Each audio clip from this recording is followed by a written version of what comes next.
England have officially qualified for the 2026 World Cup after beating Latvia 5-0. We are the first nation to officially qualify. So I'm asking, is it time for us to get excited? Are you excited? Is it time to start singing It's Coming Home and Vindaloo? Or do we just need to hold it back a little bit and just wait and see what happens, because there is a long way to go before the World Cup actually starts. So let's talk about it, because this is Football City, where we talk about all things football. And if you like football related content, please hit that like button and also subscribe to the channel so that we can grow a community and keep the conversation flowing. So how are you feeling after that game last night? We swept Latvia aside like it wasn't a thing. 3-0 at half-time, finishes 5-0, great performance, and there's lots of positives to take from this campaign so far. You know, positives are we've won every single game, we haven't conceded a single goal. Individual positives to take: Harry Kane looks absolutely fantastic, which is great, because if you consider back to if you go back to 2024, and people have short memories, people were talking about how Harry Kane doesn't look like he's the one anymore, and we need to give Ivan Toney a chance and Ollie Watkins a chance. But Kane looks like he's just gone to another level.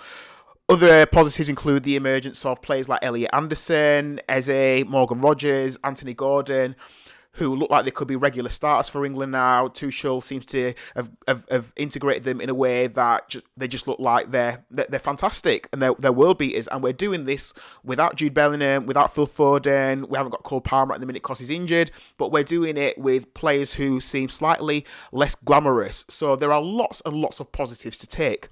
Now, am I excited about qualify for the World Cup? Well, of course I'm excited, because I want to be there. I want us to be in it, and I want us to win it.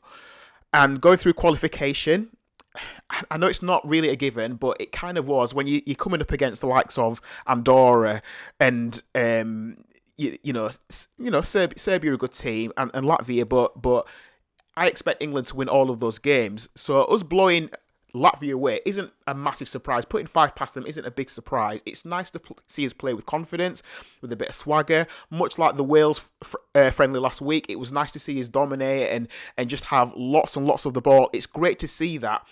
But for me, the real test is when we come up against the big boys. So it's nice seeing us have dominance of the ball, all the possession, lots of efforts on goals, shots, corners, etc. But how do we look against a Spain or a Germany or a France? How do we play when we come up against those big boys? Can we dominate? So personally, I feel confident about this England team. It's nice to see us win games, to dominate games, to play nice football. But for me, it's all about, when we're in the World Cup, how do we do in the latter stages? Because I fully expect us to get through those group stages. I expect us to get past the round of 16. I'm not quite sure how this format works because there's so many teams in it now, but I expect us to get through those early stages. But for me, it's about what happens when we get to the quarters. What happens when we get to the semis? And also, can we put teams to bed 2-0, 3-0 and play good football? And also, can we play good football against those better teams? Can we beat Germany 2-0? Can we beat a Spain or a France? Those are the teams that make me nervous. Can we do that without having to go to penalties all the time? Can we play some sexy football? Because under Gareth Southgate, I felt like we were just so conservative, and we always seemed to bend to someone else's way of playing. So when we came up against a Germany, when we came up against one of these bigger teams, it's like we changed our formation. And yeah, there's that thing about being adaptable, but it was almost like we always considered ourselves the underdog when we came up against the big side. So it's like, right, okay, do we need to now play a 3 at the back as opposed to the 4 that we've been playing to deal with their attack? Can we do that? And also, can we do that with the likes of Elliot Anderson and Morgan Rogers and Eze? Can we do that with players who are maybe less glamorous and have less star quality? Are we seeing that? Can we do that with a different type of team? I really like how Thomas Tuchel has brought these players into the mix, and we're winning games, like I said, without Bellingham and Foden, without these bigger name players. And it reminds me of this film called Moneyball with Brad Pitt, and it's a film about how Brad Pitt assembled this team in America of baseball players who weren't star names, who weren't the biggest names out there, who weren't, the big money signings. They were lesser knowns who hadn't been as successful with other teams, but he brought them together, and somehow he got the right mix of these players together so that when they came together, they were successful. And it almost reminds me of the PSG thing, which has happened recently, where PSG were trying to win the Champions League for years and years and years, and then they said goodbye to Neymar and Messi and Mbappe, and that's when they won the Champions League, because they brought together players of a certain type that fit the system, that helped them to win something. And hopefully this is what Tuchel is doing with England. So next we have Serbia, we've got Albania, so hopefully we'll get to see a bit more rotation, and we'll get nice and ready for next year's World Cup, and we should feel positive. I personally don't expect us to be scared of anybody, but I do worry about those latter stages.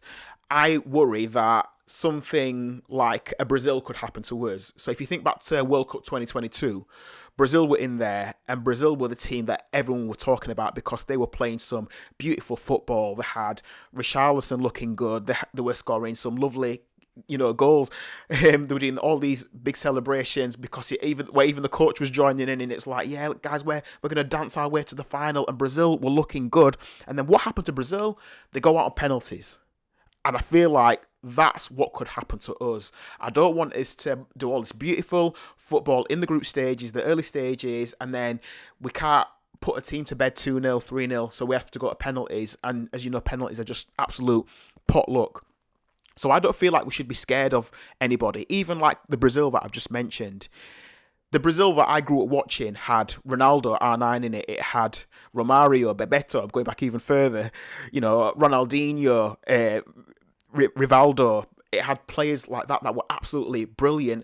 But you think about Brazil today, and it's got Richarlison, Casemiro, Fred, Anthony. That's not a team that I'm scared of anymore. I think I'm more nervous about meeting a France, a Spain, or an Argentina. I don't think I'm worried about Germany or Italy or Belgium or teams like that. France, Spain, and Argentina, those are the teams that I worry about. So what I want to see is, can we play football that is scintillating, that is sexy, that is front-facing, that is attacking, that actually makes those teams feel a bit nervous? Can we step up against France? Because France always worry me for some reason. Can we step up against France and play some football where we dominate, where we're the ones spraying the ball around and France just can't get a hold of it, or Spain look nervous against us? Can we do that? Can we be the team that everybody becomes scared of, and the team that doesn't have to go to penalties all the time and just live with our hearts in our mouths? Because I hate penalties, I really do. So how are you feeling about England qualifying? Do you think it is time to get excited? Do you think this could be our year, 2026? This could be the one, 60 years later, we finally win something? Or are you thinking, England, you're getting too excited, man. You might do quarters, you might do semis. In fact, why are you feeling that? Come on, if you're English, get behind England, man. So let me know how you feel in the comments. This is Football City. Share your thoughts, share your feelings about England qualifying. What do you think? Let me know in the comment section. Give the video a like, hit that subscribe button, and I'll catch you on the next one. Thanks for watching.